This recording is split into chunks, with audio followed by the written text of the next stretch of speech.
Welcome back to Half the Battle. I'm your host, as always, Daniel Levy, your co-host, Shaq. We're going to be talking UFC Vegas 28, Jairzinho Rozenstruik versus Augusto Sakai. And Shaq is going down this Saturday night in Las Vegas, Nevada, live at the Apex.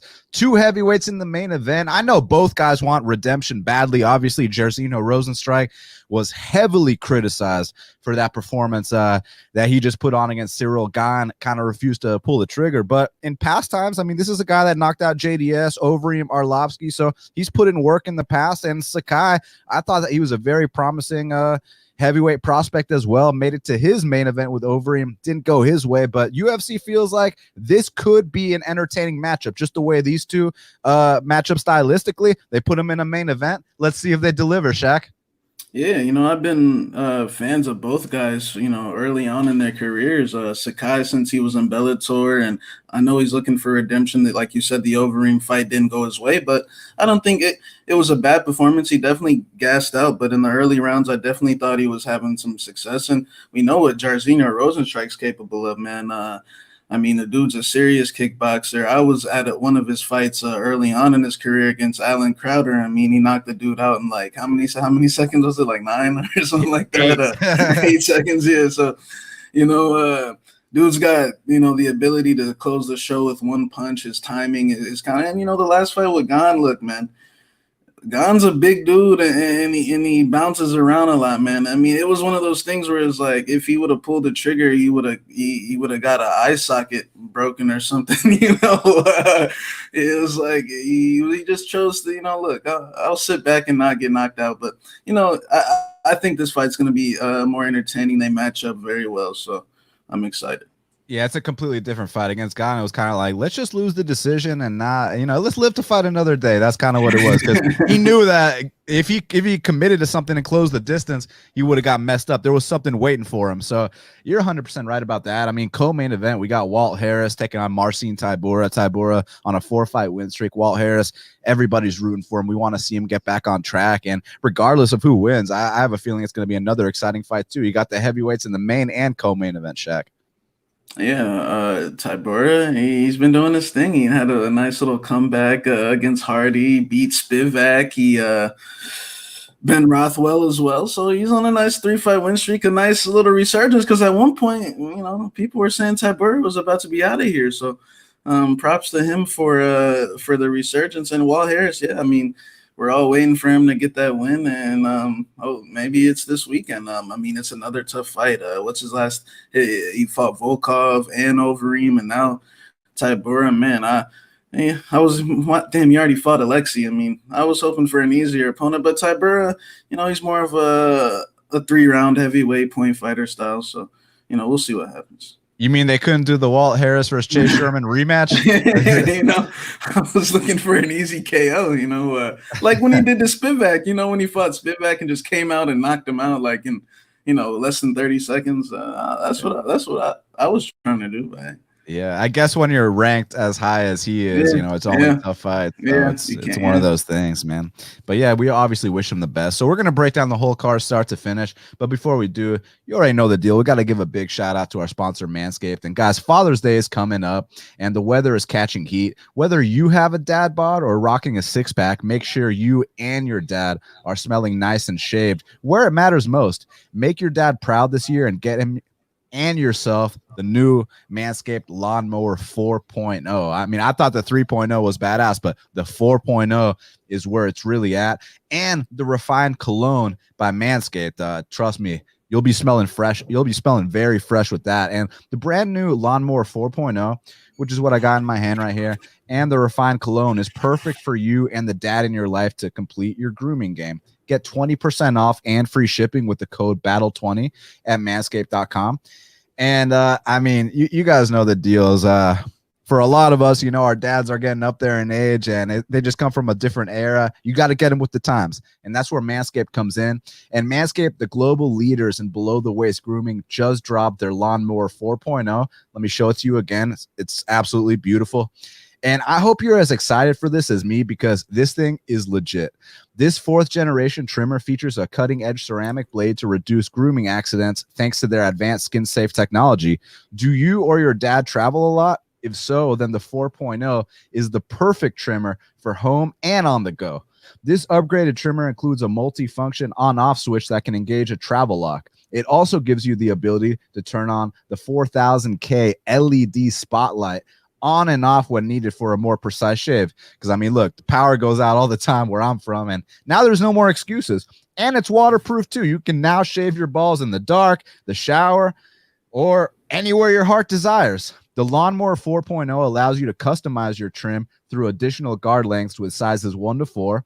The new wireless charging system uses electromagnetic induction, which can help the battery length last longer.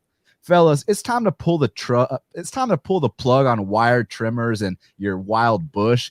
After you guys have clean balls, clean up your cologne game with the refined cologne from Manscaped.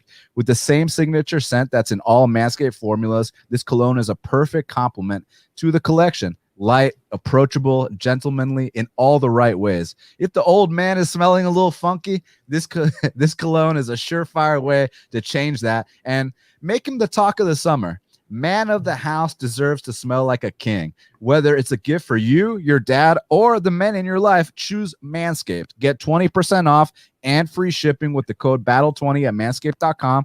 Your balls will thank you. That's 20% off with free shipping at manscaped.com and use the code BATTLE20. Don't forget that you came from your dad's balls. This year, show your original home some love with Manscaped, Shaq. Yeah, man. I mean, I actually tested out that 4.0 not too long ago, man, and I definitely vouch for it. So I would definitely recommend getting that. It's got the nice charging set that comes with it as well. So go ahead and cop that 4.0 and use that Battle 20 code. I mean, did you think it was possible for them to step up after the 3.0? Because I thought the 3.0 was great. I mean, I was still on the 3.0 for the longest, so I mean, I just finally brought out the 4.0. But you know, either way, he bust out the 4.0. I was like, holy shit, they upgraded, and I didn't know it was possible, but it is. So Battle 20 is the code to use for 20% off and free shipping at manscaped.com. Your balls will thank you. Now, Shaq, let's break down this whole card start to finish, because first up in the lightweight division, we got a matchup between Claudio Puelles. He's 9-2. He's taking on Jordan Leavitt, who's 8-0. Currently, they got Jordan Leavitt minus 210. The comeback on Claudio, I think it's Puelles, is plus 175. So this is an interesting fight because basically Jordan Leavitt, he's a bit of a specialist on the mat, of course. You know, he wants to take you down. He wants to submit you. He wants to be all over you. That was pretty cool that he got a 20-second slam knockout against Wyman. That's probably not going to happen here, but hey, handled business accordingly. This fight's a little interesting because Claudio Puelles, man, he's come a long way. If you watch his UFC debut and then compare it to his last fight, I mean, looks like a completely different guy. I mean, he looked like a little kid against Martin Bravo. Now he looks like a grown-ass man. I mean, he's growing before our eyes. Now I think he's 25 years old. He did something I really respect. You know, he left Peru. He came to the United States. He trains at Sanford MMA. So that to me is a sign of someone that wants to improve their game. And I expect him to look like a completely different man. But that being said, the way they match up, so Claudio, you know, I know to talk about a guy from the Peruvian scene as having strong wrestling, I'd say his wrestling is the best part of his game. He's got some good double legs, some good entries, some decent scrambles, a little bit of a leg lock game to go along with it. I'm not sure he's going to be able to get submissions on Jordan Leavitt, but the path I do see for Claudio Puelles is if he can, you know, kind of survive this early jiu-jitsu storm of Leavitt and then get on top of Leavitt, maybe he can grind him out. So that would be the path to victory for the dog here. However, I see the ground game of Leavitt kind of, you know, I just see him kind of being a step ahead in the transitions and the scrambles and kind of getting the better of this one, maybe winning a decision. If he submits him, I'll be very impressed, but I'm going to go with Leavitt via, you know, a close decision here just by slightly getting more top control in this fight. Yeah, you know, this is a interesting fight because Leavitt, he did beat Levon. He took care of Wyman exactly how you should, 20 seconds. So I think Jordan Leavitt has a very bright future. The one question we all know is the striking. Can he strike for 3 rounds if he can't get the submission? But it seems like the submission game is so funky that these dudes, they just get a little bit confused and they just can't handle it. And Puelles, at first, I mean, look, I was like, man, this kid needs to take a lot of time in between his fights. But I'm gonna be honest with you, man, he's doing everything right, man, as far as his career. Like, this kid, like he needs to fight lesser opponents. And he did that. But now I hear he's training at Sanford with like Michael Chandler and Omar and Dorino. Dorino and Nick Lentz is Nick Lentz. Nick Lentz is actually coaching now, and Nick Lentz is his coach and stuff like that. So, I mean, I would not be. I mean, if he has to survive in that practice room, I would not be shocked if Claudio Puelles came out there and turned into a little Latin killer out there on Saturday night, man. Who knows? It's been a lot of time in between us. I know Marcos Mariano, Anderson Silva's teammate, is a complete can, but I still have a lot of respect for that Felipe Silva fight. Felipe Silva was hammering on him, and he didn't quit. And he did quit in that Martin Bravo fight. So it's consistent steps forward. Yeah, Jordan Leavitt should be the favorite. He's got the dominant ground game. But I would not be shocked if like Puelles landed a left kick like later on in the fight, or possibly hurt him with strikes, or like you said, even got on top of him in the late rounds. I still feel like there's questions in Jordan Levin's game. I know the submissions and all that are nice, but sometimes not all fights can get finished early. Can they go 15 minutes? I think the line is a little bit wide. But I'll take Puelles for an upset, man. I think he'll find the finish along the way. I'll go with Claudio. Now, next up in the featherweight division, we got a matchup between Yussef Zalal. He's 10-4. He's taking on Sean Woodson, who's 7-1. Currently, they got Sean Woodson -170. The comeback on Yussef Zalal is +155. So, Shaq, before Sean Woodson made his UFC debut, you said this guy is a matchup problem. And I mean, I assume the reason you said that is because we're talking about a 6'2" featherweight with a 79-inch reach. It's gonna be tough to close the distance on a guy like that. Had a setback in his second UFC appearance against a very experienced vet in Julian Erosa. And Yussef Zalal, also a guy, he actually got signed to the UFC off 2 straight losses. Then he went on a 3-fight win streak. Now he's on a 2-fight skid against some tough competition. Taporia. He got signed off a flying knee, but he lost 2 of 3. Oh yeah, you're right. He lost 2 against Mariscal and that other guy. Then he knocked the guy out with a flying knee. You're right. But that being said, are you still as high on Woodson as you were before? Do you just feel like it was kind of growing pains and now he can get back to business? Or do you think that kind of maybe exposed some areas in his game that other people are going to take advantage of? Yeah, man. I kind of feel similar about both guys. I like you were just saying, I kind of feel that way for Zalal as well. I mean, look, Topuria, in my opinion, is one of the top prospects at 145. He's fighting Ryan Hall, and he lost to Choi, who's actually fighting Rosa coming up here soon. And Choi, he had a tough first 2, but man, you see the physique on Choi. I almost felt bad for Zalal in those fights in a way. I'm like, bro, he's just in over his head here. Like, Choi is just way too big for him, too powerful, better striking, better wrestling. Topuria, I mean, I'm not saying it was a bad performance. I mean, it was short notice for Topuria, but I mean, it was a dogfight towards the end. I mean, I still think Zalal has some potential there. Woodson as well. Julian Erosa has how many fights? Like a lot, man. I mean, like he's got like 4 times the amount of fights as Woodson, maybe even like 5 times the amount of many fights as Woodson.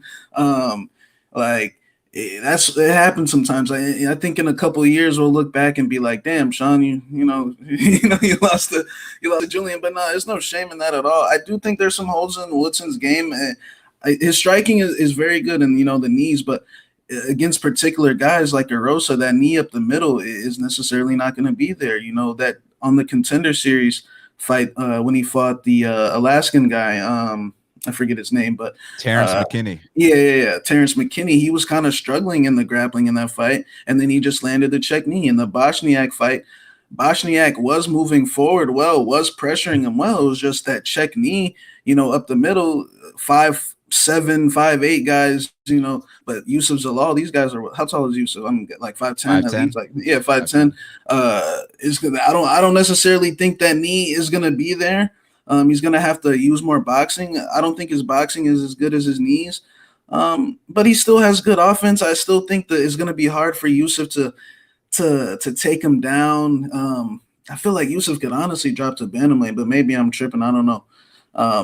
You used to fight there, I believe, if I'm not mistaken. Oh, yeah, you're actually right. So I honestly, that was crossing my mind a lot. I just felt like is he going to be strong enough to get Woodson down? But if he can find possibly a way to make Woodson use a lot of energy, because in Yussef Woodson striking, man, he uses a lot of like hand movement, but it's all like a lot of it's just show, man. I feel like he was kind of using a lot of energy against Julian and Rosa, like he was like looking away and showboating a little bit. He's just, probably just a young move there. But I must still go with Woodson, but I think it could be a close fight, man. Like I wouldn't be shocked if Woodson still made young errors in the clinch and in some jiu-jitsu scrambles, because Yussef is a black belt, if I'm not mistaken.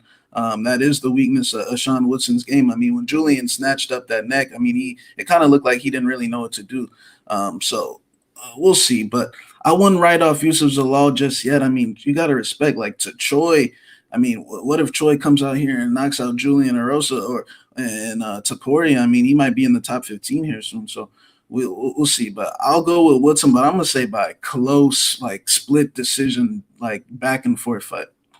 Yeah, it's interesting because with Zalal, I think his biggest strength is actually seems like kind of a smart guy. Like he makes some good decisions from time to time. He's able to, it's not like he really stands out in one big area. You know, his striking is decent. His entries are decent. Got a decent Darce choke too. I mean, but there's not one thing where you're like, oh man, he's a specialist. He's just kind of like a jack of all trades. He's just kind of decently well-rounded.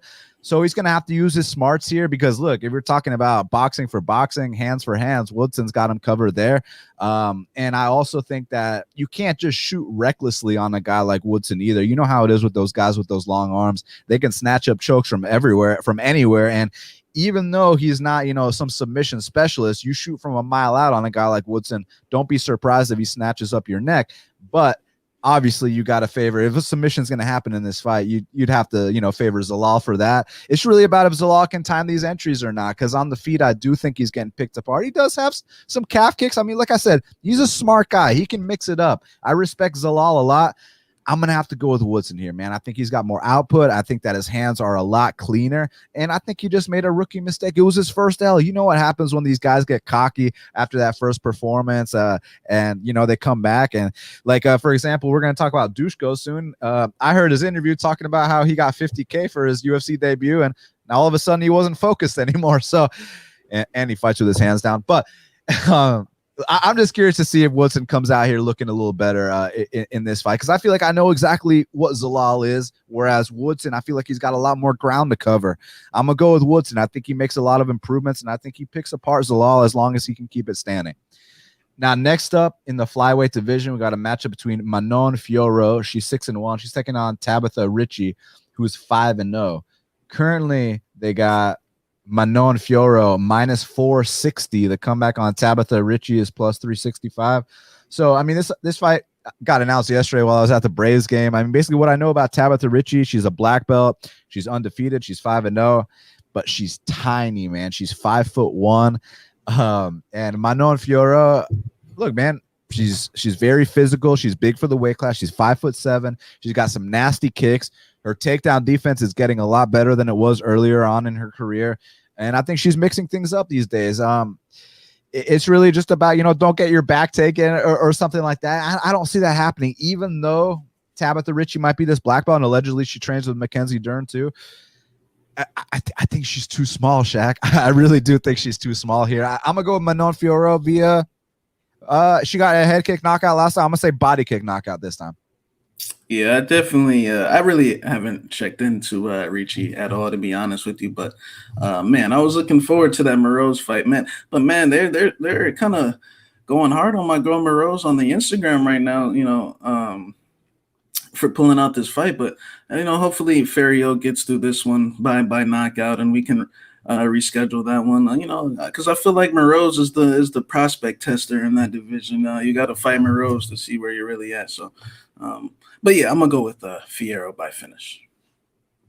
Yeah, I was looking forward to the Moroz fight because that was a test where I was like, let's see if Fiorot can stuff these takedowns. Let's see if she can get up from bottom. Like, I was really looking forward to that. So it's unfortunate that got canceled, but she should steamroll this young lady. Next up in the lightweight division, we got a matchup between Alan Patrick. He's 15-3. He's taking on Mason Jones, who's 10-1. And currently, they got Mason Jones minus 290. The comeback on Alan Patrick is plus 245. This is a great fight for Mason Jones. Look, Alan Patrick, basically, there was a point in time when he went on a 5-fight win. Actually, it wasn't a 5-fight win streak. A point where he won 4 of 5 fights inside the octagon. He beat guys like John Makdessi, Damir Hadzovic, Stevie Ray, and he was doing his thing at one point. It's just that he was never, his technique was never the prettiest standing. He would just get away with it because he was such an athletic guy, and he could throw all these kind of capoeira spin kicks. His ground game is half decent. He's a black belt too. It's just that now he's almost 40 years old, and he hasn't fixed up those techniques. So now we're dealing with a guy that used to rely on his athleticism, but he's past his prime. And you guys know how that, how that goes, right? It never, ever ends well. And when you talk about a guy like Mason Jones, he's young, he's hungry, he's aggressive, he's got the volume on the feet, nice hands, good calf kicks. I believe he's a black belt in jiu-jitsu as well. He comes from a good team in Wales. I mean, now I could be dead wrong, but I believe he's training. Well, now he trained at Team Alpha Male, but I believe he comes from the same places as Brett Johns and Jack Shore. I know country-wise, but gym-wise, someone correct me if I'm wrong, because if they're rivals, I'll feel pretty bad. But I'm pretty sure they're boys. He's boys with Brett Johns and Jack Shore. But this is a guy who left Wales, went to Team Alpha Male. Like, that's the sign of someone that wants to improve, man. And I already thought he was good enough to pass this test. And the reason why is because Alan Patrick is slowing down to a point now where, those big athletic bursts, they're much slower than they used to be. And he already didn't have the output to match a guy like Mason Jones. So basically the only path to victory for Alan Patrick is to take down Mason Jones and hold him down. Because if you got to point out a weakness in Mason Jones' game, I guess one would be that he gets hit a lot, but his chin is so damn good that right now at his very young age, it doesn't really matter. It'll matter down the line. It doesn't matter right now. The other would be his takedown defense, but his get-up game seems pretty damn on point. And I don't think that the top control of Alan Patrick is what it once was. Like, if you watch him in that Stevie Ray and Damir Hadzovic fight, the way he held them down, then you compare it to that Scotty fight. Like, Scotty was looking like a prime Jose Aldo the way he got back up from bottom. So I'm confident that Mason Jones is going to be able to at least get back up if he gets taken down. And then on the feet, he's going to put the kind of pace on Patrick where you're going to see Patrick huffing and puffing by that 3-minute mark in the first round. He's going to start backing up, and I'm going to say second or third round body shot knockout. I'm going to go Mason Jones to finish this fight. Yeah, man, I agree pretty much. Patrick had his time. Taisimov, I think, kind of put a halt to that. Then Scotty. But, Damir Hatsovic's ground game, I mean, he ain't never been known for his ground game, to be honest. And, like you were saying, the takedown defense could be a little issue, but I honestly think he's got the game to get up, and that'll be honestly perfect because that'll just make Patrick get tired even more. So, and to be honest, going in, I definitely had Mike Davis going into that Mason Jones fight, but I respected Jones before that fight. I was like, I mean, dude's good. Two-weight champion in Cage Warriors. A good promotion, and I mean the pace he can put on, I mean, is definitely legit. Some of them shots that he got hit with by Mike Davis, I was surprised that he just kept going. I was expecting him to get floored, honestly, but I mean, props to him for keep going. And I mean, Patrick, I don't think he can withstand that type of damage these days. Like you were saying, he's very predictable. He charges in with the left hand. I mean, even in the wrestling clinch exchanges in this last fight with Bobby Green, I mean, Bobby Green was out there looking like a Division I wrestler. So, I mean, I think the grappling has diminished. All the skills have diminished. Alan Patrick had a good run, man. I mean, had to beat Stevie Ray, beat Hadzovic, beat John Makdessi. I mean, he had a good run, but him and his teammate Jacare, man, we know that they're on their way out, but they've had good runs. But yeah, I see Mason Jones finally getting his first UFC win. That fight with Mike Davis, man, that was a good fight. I see Mike Davis having a good career too. So yeah. Yeah, definitely. And I mean, it's not even the fact that he didn't go down from those Mike Davis shots. It's also the fact he didn't look discouraged. He didn't look Nah, he just kept going. Yeah, I was like, some wow. guys get hit. Those body shots, those body shots Mike Davis was landing, like other guys, like they'll put on facial expressions. They'll back up. They'll take a knee. This kid was just walking forward like it was nothing. So let's see what kind of pace Patrick can keep up with. I'm very excited about this fight. Now, another fight I'm very excited about in the welterweight division, we got Muslim Salikhov. He's 17-2. He's welcoming Francisco Masuranduba Trinaldo to the welterweight division. Trinaldo's 26-7. Currently, they got Muslim Salikhov minus 240. The comeback on Francisco Trinaldo is plus 200. Anyone that's been listening to the show knows I'm a massive fan of Trinaldo. I mean, how can you not respect this guy? At one point, he had a 7-fight win streak in the UFC. He's got a big left hand, hurts a lot of people with that left hand, even just knocked out his last opponent with it. That left hand has been money for years. I know you remember when he knocked out Chad Lepre back in the day. The amount of times he dropped Yancey with that left hand, and also don't sleep on his ground game either. He's got wrestling. He's got jiu-jitsu to go along with it. He's strong as an ox. I mean, they call him Masuranduba, which I believe translates to Brazilian redwood. So, I mean, you just know you're in for a fight when you're fighting a guy like Trinaldo, and I respect him so much. He's 42 years old. He's like an ageless wonder. I remember when he was 36 years old and people were talking about like, oh, this guy's on his way out. He made it all the way to 42. He's still winning fights. So I love Trinaldo, man. Yeah, man, I'm excited. Oh, my bad. I'm excited. I'm excited for this fight, man, because dude, I actually just rewatched Salikhov and Elizeu, man. I don't want to. I kind of scored it for Salikhov rewatching. I mean, dude, definitely won the later half of that fight. Yeah, and I mean, look, if I was going to get to it, but since you brought it up, like that first round, Salikhov was winning like 4 minutes of that first round, but then he got like dropped. So it's like, do you favor the 4 minutes Salikhov was winning, or do you favor Zaleski almost finishing it in those last like 10 seconds? So that first round was kind of hard to score, but like the majority of that fight was Muslim kind of picking him apart a little bit. But Zaleski did have some moments. But back to this. So obviously the respect I have for Trinaldo, I mean, I love that guy. But man, moving up a weight class where, you know, he's kind of short for 170 pounds. And that last fight against Jai Herbert, you know, Jai Herbert's the guy that got knocked out by Reese McKee. Let's just get that out the way. And secondly, that was his UFC debut. Salikhov's been in the UFC like almost half a decade now. And one thing I like about Salikhov is that obviously everybody's got to love his counter striking. I mean, the spins are so goddamn fast. His accuracy, he hits like a truck as well.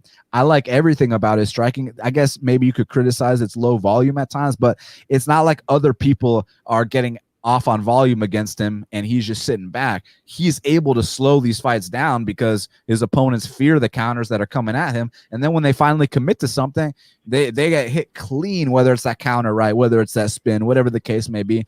His takedown defense is improving a lot too. His get-up game is getting better. He's even hitting takedowns of his own these days. So basically in a fight like this, I think the first round is going to be the most competitive, but I do see Trinaldo starting to slow down as the fight progresses. And you start to slow down against a guy like Salikhov. And man, I mean, I've seen these guys like Jai Herbert drop Trinaldo, and it's not because, you know, Trinaldo is not a warrior. It's not because, dude, he's 42, man. Father Time does not give a fuck who you are, and you can get dropped against Jai Herbert and come back and win the fight. I just don't see him getting dropped by Salikhov and coming back and winning this fight, man. So, you know, again, I love Trinaldo, and I hope if him and his people hear this breakdown that they know I got all the respect in the world for them, but I got to go with Salikhov here. Probably via second round knockout, man. Something down the pipe, something that he doesn't see coming, a counter, just stuff the early wrestling attempt, because people betting Trinaldo here just want him to come out here and take Salikhov to the mat, which I completely understand. Look, if he takes Salikhov's back, if he jumps on a guillotine, yeah, and you bet Salikhov, fuck, you're going to be sweating it. But I truly believe that Trinaldo only has one round of wrestling in him, and that was evidence in that last fight. And I'm happy he's not cutting weight. I'm happy he's moving up, but I think he'll be gassed by the end of the first round. And after that, I think you're going to see one of the best strikers in the welterweight division go to work. So I'm going Muslim Salikhov to win this fight and probably get a knockout. Yeah. Salikhov's counters, man, are sharp. I mean, they're as sharp as it gets. The low volume thing, I mean, yeah, I agree. It's you can't really. I mean, when you look at them fights against Staropoli and even Elizu and uh, what was the other one? Ricky Rainey. I mean, the dudes are hesitant to go first against him, man, because they know that counter is coming. And I mean, you don't know what it could be a spin, it could be a straight, it could be a left hook. I mean, you don't really know. So I think Salikhov's counters, man, are as sharp as it gets at welterweight. His last fight with Elizu, after that first round, Elizu won that first round. But in the second round, man, after Elizu hurt him again, it almost seemed like that lit a fire on him, because from probably like 3 minutes left in the second round to the end, I mean, he was picking Elizu apart, like hitting him with some good left hooks. So I definitely see why he got that decision down there in Abu Dhabi. As far as Trinaldo goes, yeah, I mean, even in his fights with like John McDessie and Bobby Green, I mean, there is a lot of swinging and missing with that left hand. And if you're consistently swinging and missing with those left hands against those guys, and Trinaldo's an aggressive guy, Trinaldo's a real fighter. He's not going to, he's not going to just sit back and, accept getting pointed. Like he will like try to come forward. And if he's swinging, and John McDessie's a good counter striker as well, good point fighter, Bobby Green as well. But those guys aren't on Salikhov's level when it comes to counter striking. So I see Salikhov, honestly, man, I wouldn't be shocked if this was like similar to the Nordine fight or the Ricky Rainey fight, where Trinaldo missed something big and paid the price and got countered. I think Salikhov needs a little bit more credit for that last fight. Honestly, Elizu's 8-2 in the UFC, and I mean, that was a good test. And even when it came to the takedown since the Garcia fight, I mean, his takedown defense, because Elizu will hit dudes with a double leg or two, and he stuffed that pretty easily. And his fight with Nordine and all these guys, man, when they clinch, I mean, he's shrugging it off a lot more easily than he did against Alex Garcia. I feel like he's bounced back very nicely from that, man. So I'm gonna pick him for the win here as well, whether it's decision, knockout. I think Trinaldo can only win this fight by I don't want to say a lucky punch, but he has to knock Muslim out, in my opinion. Yeah, or get an early sub, which is going to be tough to do. Yeah, I don't see it, man. I just think Salikhov's distance, man, is just, if you make a bad step coming in, man, you could pay the price. I mean, I know it's Ricky Rainey, but man, that was a vicious knockout, man. And I know everyone pretty much does whatever they want to Ricky Rainey, but I mean, that was a nice counter, man. And to Elizu to play that type of distance game with a capoeira guy like that and have success, I mean, it was impressive. Now, next up in the heavyweight division, we got a matchup between Tanner Boser. He's 19-7. He's taking on Ilir Latifi, who's 14-8. Currently, they got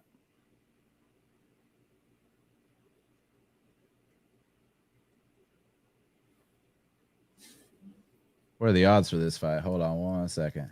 All right, here we go. Currently, they got Tanner Boser -190. The comeback on Ilir Latifi is +165. So, Shaq, I got to give you a lot of credit, man, because you were the guy that said not to play Tanner Boser against Arlovsky despite the massive age gap. You were also the guy that max bet faded Ilir Latifi in his last fight against Black Beast. So, I think you might have a good read on this fight. Tell us what the deal is. Yeah, I mean, Tanner Boser is just he's got solid footwork, more of like a point fighting heavyweight, like good footwork side to side, throws a lot of low kicks. And Latifi, man, I'm a little curious on this one because I'm not too high on Boser. Not saying that he's a bad fighter. I just don't like when I see him at lines like this, I'm a little skeptical because I feel like he's more of an underdog guy. But I know he did knock out Pessoa and Felipe Lins, but turns out that Felipe Lins, it might just be a complete. I mean, did he just get pulled off a card for missing weight or what? Nah, he got sick, but I mean, look, he got $1 million, bro. He don't need this shit. I don't think Felipe Lins wants to fight. Would you want to fight if you had $1 million? No, I wouldn't. And then you got Rafael Pessoa. I mean, dude, like barely beat Jeff. I mean, I just felt like Tanner Boser's always been a little overhyped. I still feel that way. Especially now, and I've never been high on Ilir Latifi. Like, don't get me wrong. Like, I've never been high on Ilir Latifi. But one thing I want to say is I don't want to say impressed by his performance against Lewis, but I mean, that fight was coming down to the wire. I remember live. I was like, bro, like Derek, like why isn't he? Why is this guy still conscious, man? Like Ilir did a good job of stalling. I mean, but that's what I hate to say it. Like, I feel like this fight could be like very like not entertaining. Like, I would not be shocked if this fight was a snooze fest. Tanner Boser, I know he had the 2 knockouts, but I still feel like his style, all in all, is a guy that struggles to pull the trigger at times, is very hesitant, sometimes holds back. And I know Arlovsky has good counters as well, but I feel like when the puzzle is a little more complex, he'll struggle more, man. These guys like Spitz, Lins, and Rafael Pessoa, like, I'm not convinced they're going to be in the UFC a year from now. Spitz might already be gone. I'm not sure, but and Latifi, look, nothing. He's got good experience at 205, but at heavyweight, I was surprised he performed like that. I mean, like, he ate some shots. He did not get knocked out. Heavyweight might be a better weight class for him. I feel like he could tie Tanner Boser up in the clinch, stall out time like that, maybe even get the takedowns here and there, or have a power edge in the hands. I wouldn't be shocked. I feel like Tanner Boser is a solid point fighter, but if he is hesitant, then this line is gonna see this fight's gonna be real close. I feel like athletically, I know he had the knockouts, and I'm not taking that away from him, but athletically, I just see him as like a middle of the pack type of guy. Like, I don't see like a top 15 future or anything like that. Like, I think the dude's a little overrated, but it's gonna be a close fight in my opinion, man. I honestly think, like, I would not be shocked if heavyweight's a better weight class for Latifi. I don't know what was going on at 205. That Ozdemir fight definitely wasn't a good look. But the fact that he hung in there with Black Beast like that for all 3 rounds, that's something I don't think Tanner Boser can do. So I'm gonna actually take Latifi in an upset, man. I don't know how, but I'm gonna say just by like a stall out decision. He kills time in the clinch, frustrates him, makes him very hesitant, and just kind of like weasels a decision here or something like that. So yeah, I'm gonna go with Latifi. I don't know. I'm not sold on Tanner Boser. But we'll see. Dude's got good footwork, good point fighter, but I think the line's a little steep. Well, I think the reason it wouldn't be close between Boser and Black Beast is because Boser wouldn't try to wrestle him. Boser would try to he would stand with him. He'd stand with him and get knocked out. So, but this is tough for me too, just because I don't really have like a reference point of what Tanner Boser's defensive grappling is like. I think you'd probably have to go back to pre-UFC footage, and it's like I'm sure he's improved since then. So I don't know. Like, how's his takedown defense? How's his get-up game? It could be good. It could be bad. Like, he's just been banging in most of his, or point fighting in most of his UFC fights. So it's kind of tough to call. And then with Latifi on the feet, the volume difference is going to be big. If they stand at range, I think that Boser's going to outpoint him. It's just a big question of what happens if Latifi pins him up against the fence, if he mixes in takedowns. I don't fucking know. I really do not know, because I haven't seen Boser really tested in that area, at least in a long ass time. So I'm going to go with Boser just because I think that he is the natural heavyweight. Even though people were talking about him dropping down, I think that he's the natural heavyweight. I think that he's got twice the output. But if there are some holes in his grappling game and in his wrestling and in his defense, then that could be exploited here. I just don't know if there is or isn't. So I'll pick Tanner, but it's not a confident pick because of those reasons I mentioned. Now, next up in the flyweight division, we got a matchup between Montana De La Rosa. She's 11-6. She's taking on Arianne Lipski, the queen of violence, Shaq. She's 13-6. Currently, they got Montana De La Rosa minus 275. They come back on Arianne Lipski's plus 235. Look, I remember when we were the guys that, you know, called out the queen of violence or the queen of fraudulence from day one when she fought Molly McCann down the street in South Carolina. And, you know, you took that plus 250 and people were giving a shit for that. Now, all of a sudden, everyone wants to lay minus 300 on Montana De La Rosa. Now, look, don't get me wrong. You got to favor Montana De La Rosa just because there's a massive hole in that ground game of Lipski's, and she just simply ain't the toughest. But, I mean, some of these Montana De La Rosa fights, to lay minus 300 when I know there's literally only one path to victory, I think she gets that path to victory on the mat, but I'm not impressed with Montana's stand-up, and Montana was hanging on for dear life in half of these fights, too. So, look, pick 'em fight. I got Montana just because of the big edge on the mat, but when you're talking minus 300, I want all the factors to be covered, and I don't think that the stand-up factor is covered. But Lipski just ain't the toughest, man. That's really what it is. So I think that Montana gets on top of her. I think, you know, she could take her back. She could ground and pound her. She could do a lot of things. So I'm going to go with Montana. But again, this price, I personally do not feel comfortable laying minus 300 on Montana De La Rosa, period, point blank.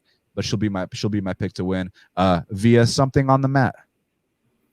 Yeah, man, it's a tough one because, you know, the line is wide. It almost, you know, makes you want to take a shot on Lipski just to hope maybe it's 1-1, maybe, you know, and who knows. But man, as I'm thinking on that side, the other side of me is thinking maybe this is true, man, because just think about it real quick. Like, although Montana De La Rosa, you know, necessarily never been that high on her, her last two fights, I feel like even though there were losses, in my opinion, like I still feel like there were steps forward, and she showed a lot of toughness. Like Viviane Araujo, like I know she lost her last fight, but a lot of people think she beat Chookagian. Like she's on that, she can fight on that level on the given day. You know, Caitlin Chookagian's number one, if I'm not number 1, 2, you know, somewhere in that range.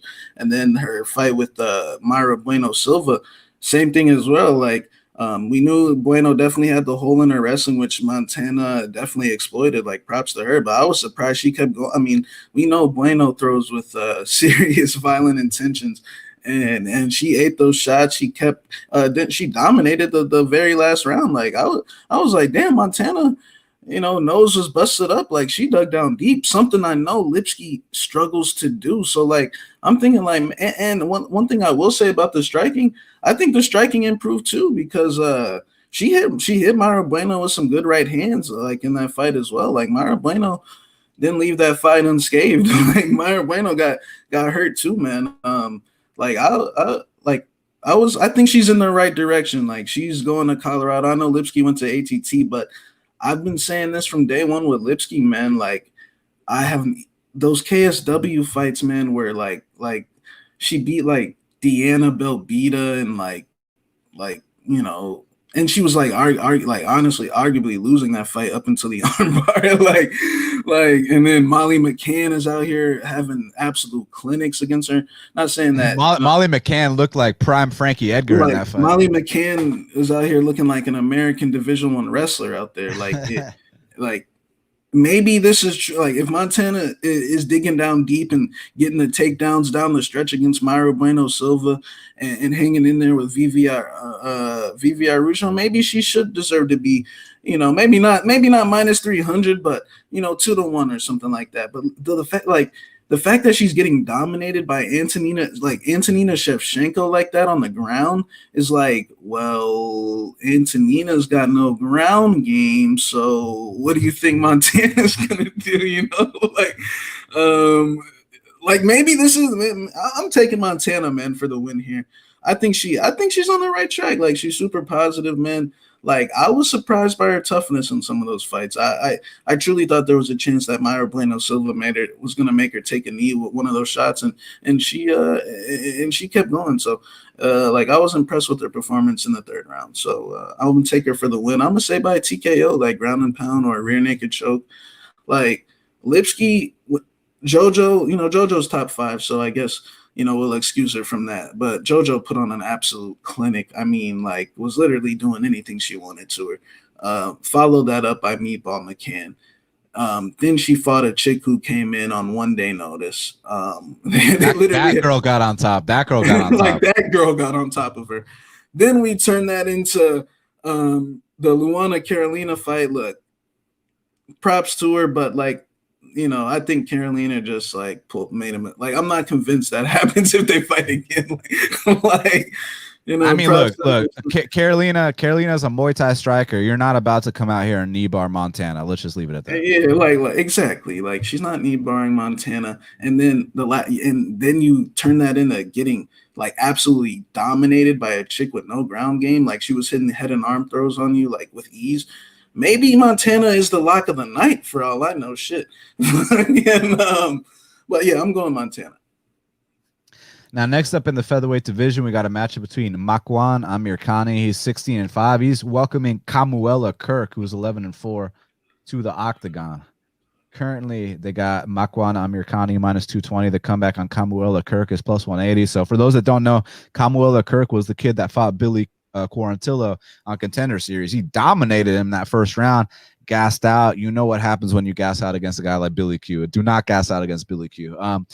But I got to give Kamuela Kirk a lot of credit because, that night I was like, man, this guy's never going to be in the UFC. But I've been sitting at home a couple nights watching some LFA fights, and I see Kamuela Kirk come up, and he's been impressing me, man. This guy has been getting a lot better. He's been paying his dues. He's been putting in his work. So he earned his opportunity to be here. But Shaq, this is a tough fight here against Mr. Finland Amirkhani. Even though Mr. Finland is kind of one-dimensional, he's experienced as fuck. And the only guys to beat him in the UFC, Arnold Allen, top 10 guy, Shane Burgos, top 15 guy, Edson Barboza, top 15 guy. So these are the only guys that have beat him.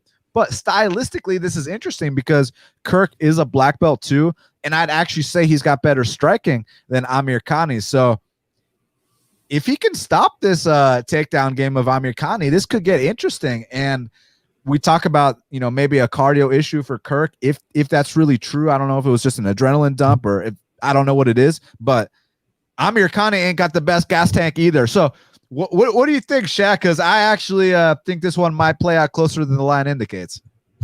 Yeah, I think that Kirk is solid. I know he trains at Fight Ready with like Cejudo and Coach Cha and Coach, and so he's got the team behind him. Like I see him, I see Bruno Bulldog taking pictures with him and stuff like that. So I mean, he's around the good around good guys.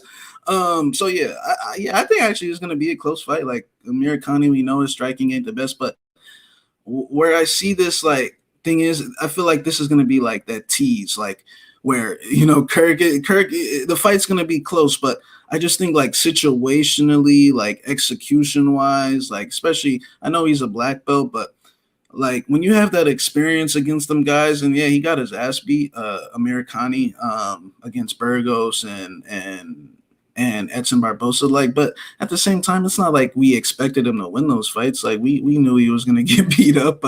The Barboza fight was a fill-in for Sodiq Yussef. He was just kind of doing the UFC a favor right there. And Burgos, is just too big, too physical for him. Like I didn't expect him to win those fights, but I do think he gained some experience. He knows what those guys, those type of guys feels like. He knows what an Arnold Allen feels like.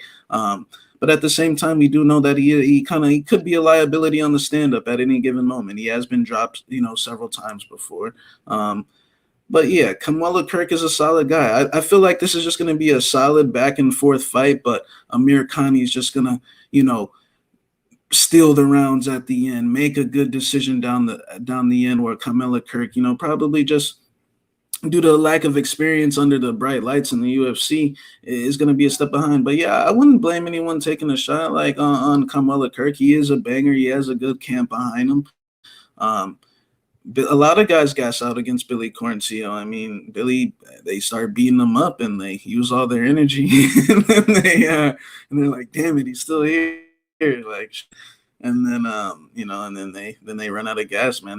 But he was still pulling Ricky moves like that. Yeah, although Makwan pulled a similar thing against Burgos. Look how big Shane is. Like Shane is one of the bigger featherweights, and no one. I mean, did you expect him to beat Shane in New York in Madison Square Garden? I didn't think so. So I think Makwan's gonna win this fight by like a 29-28, like unanimous type decision. Like maybe Kamuela Kirk can win a round, but down the stretch, the experience will pay out. Yeah, no, I feel you there. I mean, I think that's the most likely outcome. It's just I didn't know he was training at Fight Ready. You know, Fight Ready changes lives. I mean, look, Henry Cejudo was already a A1 athlete. He goes to Fight Ready, becomes a champ. Patricio Pitbull was already a great athlete, goes to Fight Ready, becomes a champ. Eric Anders was already a D1 athlete, goes to Fight Ready, knocks out Darren Stewart in the first round. So I think that when these guys go to Fight Ready, they whatever they're doing over there, it's working, man. And as far as this matchup is concerned, you know that Makwan Amirkhani has been dropped 5 times in his last 5 fights, in 3 of those 5 fights, but 5 knockdowns altogether. Not granted, Edson Barboza, Shane Burgos, you know, no shame again, dropped by them. And Jason Knight, too. By the way, Jason Knight's fighting my boy Charles Bennett. You know, Jason Knight's the king of bare knuckle. You know, he's fighting Charles Bennett. You know, he's knocking Charles Bennett out. I mean, Charles Bennett's on a 14-fight losing streak, but yeah, but you know, like I said, you know, he's not. It's gonna be a lot of fun. I kind of want to take the dog in this spot, but it's just the experience is what's holding me back, because you know, if it is that 1-to-1 going in that 3rd round situation, they're both kind of tired. Who can push harder? I think that maybe Makwan could get that last takedown and stuff like that, but if Kirk comes out here with the right game plan, sprawl and brawl, like, hey, we don't got to show off our jiu-jitsu black belt. Why don't we just stuff all his takedowns, make him tired, and then, you know, go into the realm. Well, you have a big edge, and Kirk is a better striker than Amirkhani here. And again, I don't think that Billy Q thing was a cardio thing. I think it's exactly what you're talking about. Like, Billy Q is one of these guys that'll take your ass whooping up front, and then you start to slow down on him. You empty that tank, then he'll go off on you. And I think that's what happened there. And I also think that the kid went back to the regional scene, paid his dues. Now I think he's ready. I was very impressed with these LFA fights. Like, I remember watching him. I was like, oh, that's the guy that lost to Billy Q. But then I saw him. I was like, damn, this dude's been putting in work. So, it's so tough because Amirkhani is so much more experienced. But I'm going to go out on a limb. I'm going to take the plus 220 dog here. I'm going to go with Kirk to stuff these takedowns, get the better of the boxing exchanges. Hopefully he doesn't gas out, and let's see what happens. I'll go with the dog. Now, next up in the middleweight division, we got a matchup between Tom Breese, who's 12-3. He's taking on Antonio Arroyo, who's 9-4. And currently, they got Tom Breese minus 250. The comeback on Antonio Arroyo is plus 210. So already, I'm like minus 250 on a guy like Tom Breese. I mean, listen. Yeah, is Tom Breese the more skilled guy? Probably. He's got clean hands. He's got a decent leg lock game to go around along with it. He's experienced. He's been in there with some really good guys. Granted, he's lost to all the good guys he's fought, but he's definitely more experienced than Arroyo. It's just that despite him being the better guy, you can't trust a guy like Breese at a line like this, because at any moment, you know, if he wakes up that day and he ain't feeling quite right, look, I applaud Tom Breese. You know, he's come forth about his struggles with anxiety. I know that stuff is no joke at all. So man to man, I got all the respect in the world for him. But fighting in the octagon, if that shit isn't behind you, if that shit isn't in check, it'll affect you in these fights. And you've seen it in 2 of his last 3 fights. Look, when he fought KB Bueller, you guys remember my breakdown. I said, this fight has absolutely nothing to do with KB Bueller. This fight has everything to do with Tom Breese, because KB Bueller doesn't belong in the UFC. This should be easy work for Tom Breese. And I said, if KB Bueller wins that fight, it's not because KB Bueller's some top prospect. It's because, you know, Tom Breese, you know, isn't there meant. You know, KB Bueller got a 2 and out the door. Yeah. And we don't even want him in the NFC, but no. But here in this fight, man, it's one of these situations where Arroyo, I was under the impression that he might be kind of a dummy, but then I heard him talk. He's actually really well spoken. He's actually a smart individual, so he's not a dummy. The issue was the gas tank. When you're completely fatigued, that's when you start to make dumb decisions. He said for this camp, he went down to Albuquerque, which is, you know, high altitude, high elevation, to work specifically on that area. So hopefully he's got more gas than 2 minutes this time. Now, it could be a weight class issue, because you look at a guy like Arroyo, he's so goddamn big. You think like, man, if this guy didn't cut weight, he could go up to 205. He's so fucking huge. So maybe those weight cuts take everything out of him. But I don't know, man. He's a very hard kicker. I like his distance. I don't think his ground game is that bad. I mean, he went in there 3 rounds with Muniz. He didn't get tapped out. I know he did some dumb shit in that fight, but he did not get tapped out by Muniz. And that's a huge deal. I mean, you lock a guy in there with 15 minutes with Muniz, and I expect him to get tapped out. He didn't get tapped out. So are you implying he's better than Jacare on the ground? I'm just kidding. But all I'm saying is that here, look, Breese, he's got good hands. He's got a good leg lock game. But what else does he got? I mean, if things don't go Tom Breeze's way, he checks out. He'll live to fight another day. That's just who he is. That's who he's always been. He's not the strongest upstairs. But he is a very talented kid. He is big for the weight class. He's 6'3". Yeah, that being said, man, I think Arroyo is the hungry guy here. I think he desperately wants a win. I think when you're talking about a man with his back up against the wall and he's plus 210, and also another thing he said, because I heard his interview, like I said, I was thinking this guy was some dummy, but he's actually really smart. So it was actually just a cardio issue. He said that he's a guy that's big on visualization and picturing the fight and studying his opponents. He said his last 2 fights, he had like 3 switch-ups. He's supposed to fight Anders, and he's supposed to fight this guy, and he's supposed to fight that guy. So he said his last few fights were big switch-ups, whereas this camp, he's had the entire camp to focus just on Tom Breese. And I think he's going to come out here and get his first UFC win. I don't know how he's going to do it. I just think that if shit starts to get real, like, yeah, just because Arroyo's a gasser, I mean, what happens when shit gets real for Tom Breese, man? It never goes well. So I'm going to go Arroyo to find a way to win here, get his first UFC win, and cash a big underdog ticket. Yeah. This fight kind of reminds me of like Mike Rodriguez and Marcos, not Marcos, but Marquez. Danilo Marquez, kind of like it's not even about Arroyo being, a dummy or bad cardio. It's just like, why is Tom Breese still this big of a favorite? Like, I just don't, like, he was the favorite over Brendan Allen. We actually bet on Brendan Allen. He's the favorite over Omari Akhmedov, like a top 15 guy.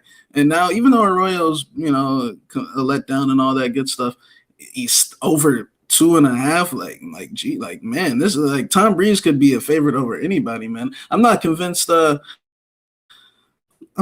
in the what weight class 185? I'm not convinced Muniz would be a favorite over him, man. At this point, I think Breese just got that thing in the books or something, man. But look, I think the key to this fight for Arroyo is resistance. He has to create resistance for Tom Breese, man.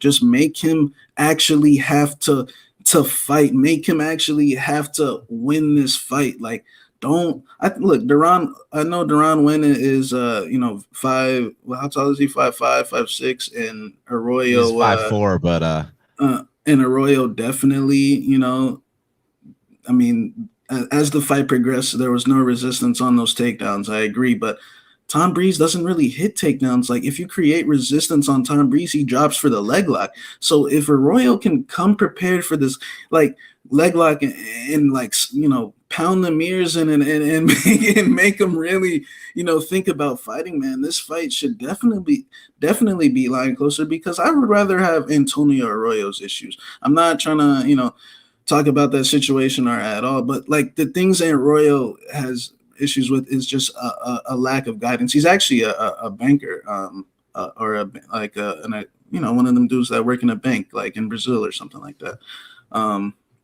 Very well spoken. and he gave that up to do fighting. So I think Arroyo has more at this point. I think he's got more potential, and I haven't I did see him with what's the dude that knocked out Batgirl. He knocked out not Vidad, but I did see him and my boy Arroyo running the mountains, on live. They he's been in Albuquerque with Devin Clark, and so I mean, let's see, he's in the right environment now. Let's see what happens. I'm gonna take him for the win here. Tom Breese, man, he's got a good left hand. He does have the jiu-jitsu, and if he can hit Arroyo with one of those leg locks, Would it surprise me? No, but I think that like the fact that he's banking on techniques like that, like he doesn't want to, he did take Omari Akhmedov's back briefly, which was a good transition there. But Omari needs a rest after he starts smashing you a little bit. Omari. Real quick, when's the last time you saw Omari just come out and just smash someone like that? Like he just was fucking teeing off on him, man. I honestly thought that fight could have got stopped before he took his back, but props to Breese for hanging in there. But it's just like in the two fights since he's been, besides KB Bueller, Brendan Allen and Omar, you can tell that like that's his quit position. Like if we create resistance on them takedowns, he will drop for a leg lock and start getting his head smashed in and possibly even cover up, man. So I hope Arroyo comes ready. Hopefully that training in the mountains in Albuquerque pays off, because I don't agree with Tom Breese being lined this high against, unless he's fighting KB Bueller or the dude that beat KB Bueller, so I don't know what's his name.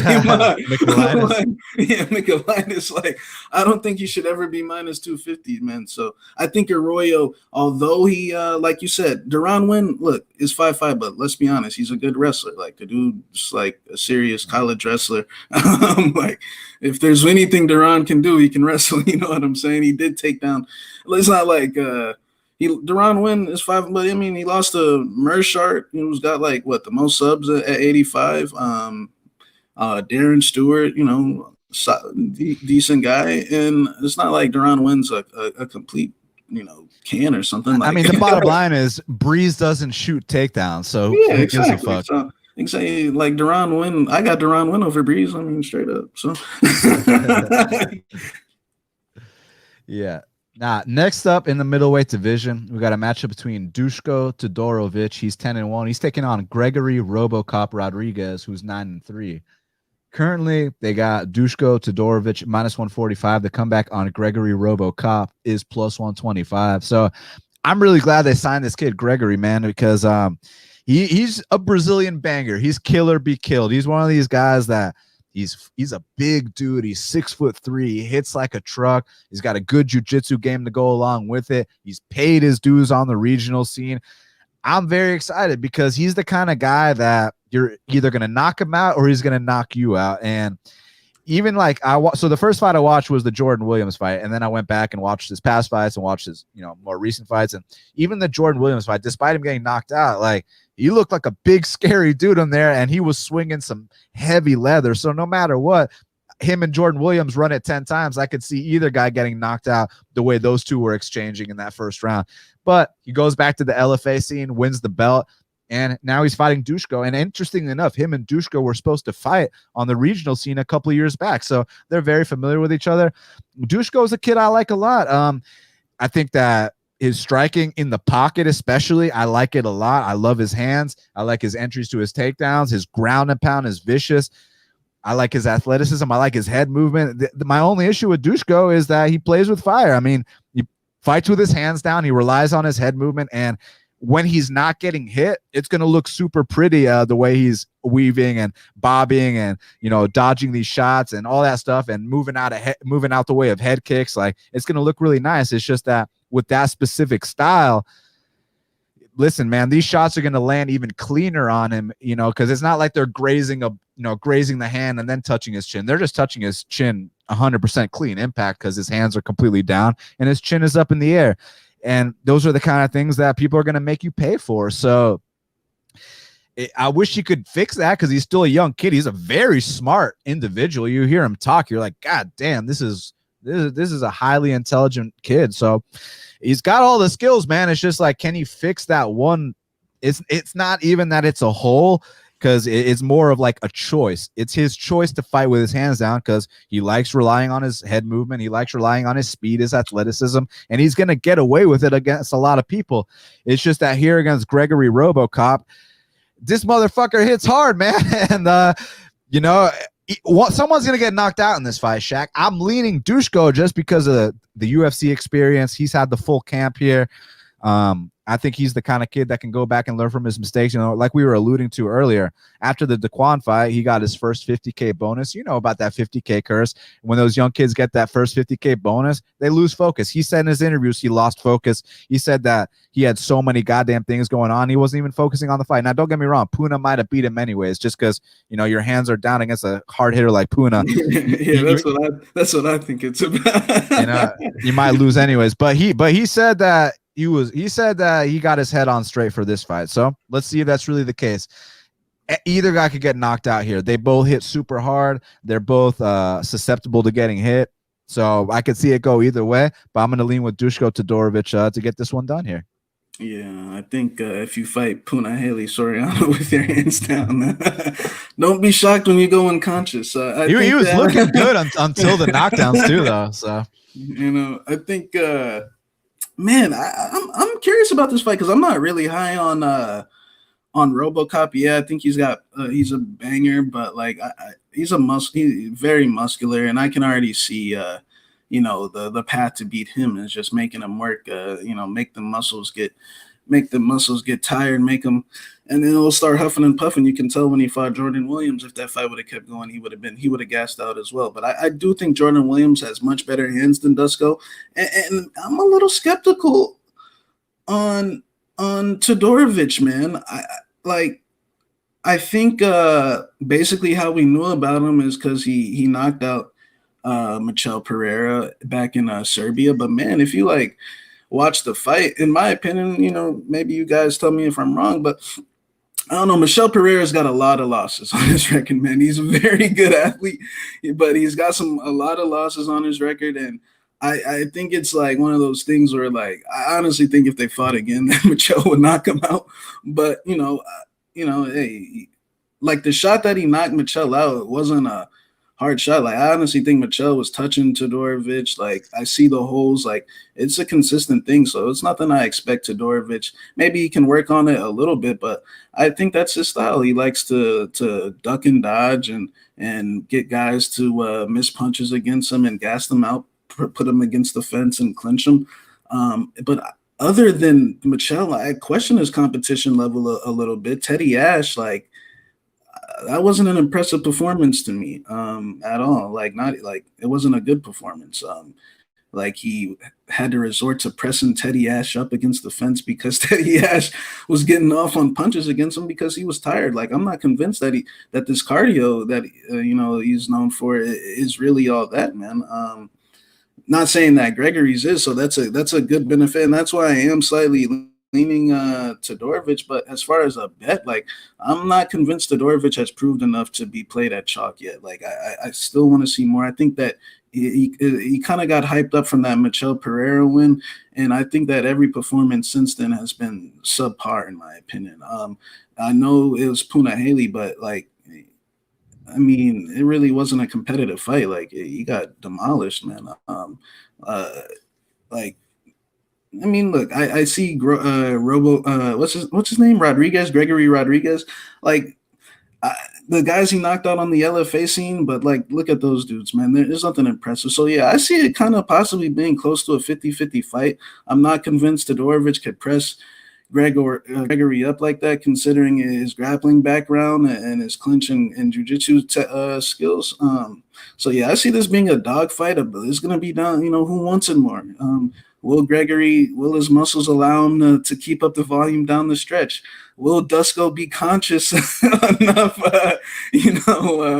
by the second round? We'll see, man. But I'll take Todorovic, but I'll say by like split decision, like a close back and forth fight, man. But I'm not convinced about him, man. I think he needs to prove himself. Like the Puna, the Teddy Ash fight, and you know, Daquan Townsend. I mean, like, everyone. Like, if you can't beat Daquan, like, Daquan has no business being in the UFC. I think, like, I don't even know how Daquan got signed off like a short notice thing, you know. So he smashed Daquan. Everyone smashed Daquan. Like, Bevon Lewis hung on to Daquan for dear life, whereas Dusko put him away. Daquan Townsend has lost every round in the UFC that he's been in. Like, and that's just the honest truth about it. But I'm gonna go with Todorovic by split decision. Now, next up in the welterweight division, we got a matchup between Santiago Ponzinibbio, who's 27-4. He's taking on Miguel Baeza, who's 10-0.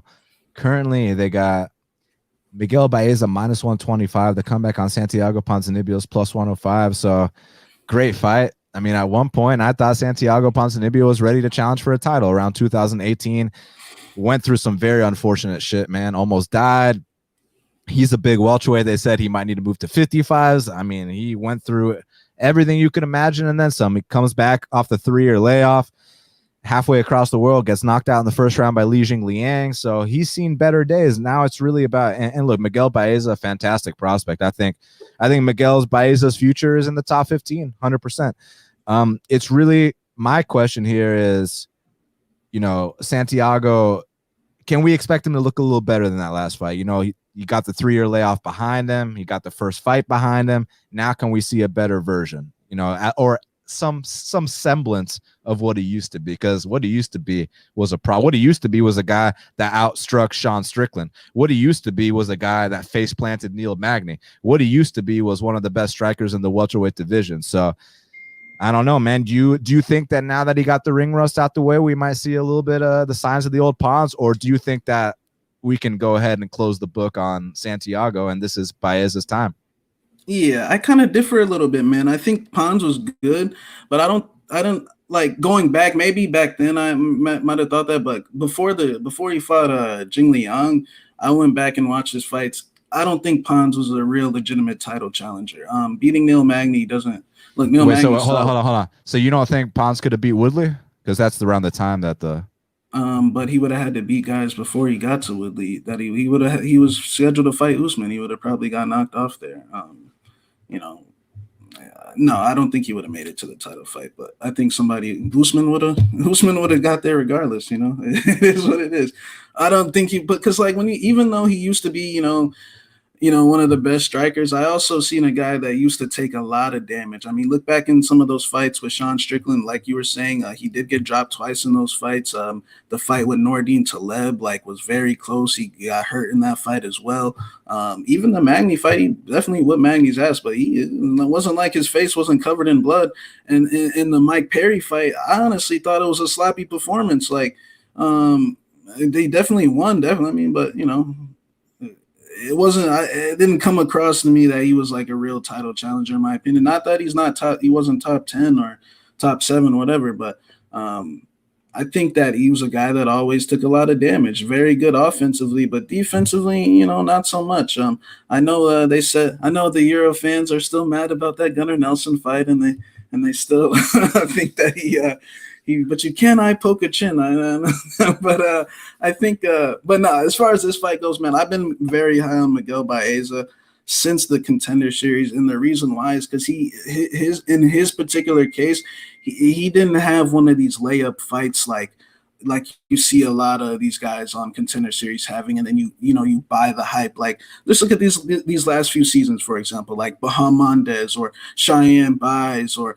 Gloria or Alexa Kamor. You could go down the list. Like they fought absolute cans and they were overhyped, and you saw what happened when they got to the UFC. But Miguel actually fought a real dude on Contender Series that missed weight by 8 pounds, and Miguel still fought him. Some guys, man, their opponent misses weight by 8 pounds, Daniel. We already know they're out of there. They ain't taking that fight. But Miguel was like, hey, I'll still fight him and get his money. And I mean, it was a good back and forth fight. Like, Miguel showed all his skills. He can box. He's got knockout power. He's got a black belt in jiu-jitsu. And I think, going into the Jing Liang fight, I had to be real with myself. I said, there is no possible way Ponzinibbio, what happened was unfortunate, but there is no possible way he comes back the same fighter if all these things that happen are true. Just look at Jeff Neal. I had to be real with myself there as well. I was like, bro, it's unfortunate what happened, but if you almost died, I think you need to come back to a grappler. I would not fight a guy that has knockout power. I would, take things very slow. And I feel like Pons, look, maybe he doesn't have the choice, to call his fights, but I honestly just think he's taking the wrong matchups here, considering what he went through health-wise. I think that it was evident instantly that he's much slower. His reactions he's still got those same defensive flaws, but now I don't think he's going to be able to take the shots. Now I don't think he moves in and out as fast. Now I don't think he is as twitchy anymore as he once was. I just don't think it's possible. So I think honestly, man, Miguel Baeza, this is like, feeding the prospect here, in my opinion. I think Miguel Baeza is the guy that they want to move forward with. And I think they're using Pons as that guy. I think Miguel Baeza has passed his test with flying colors so far. To go from Hector Aldana, who is a can. I remember going into that Matt Brown fight, everyone was saying, bro, this is a huge step up in competition. Miguel's only got 8 fights, and he dealt with adversity. Definitely almost got knocked out. Matt Brown, is he like top 3 all-time knockouts?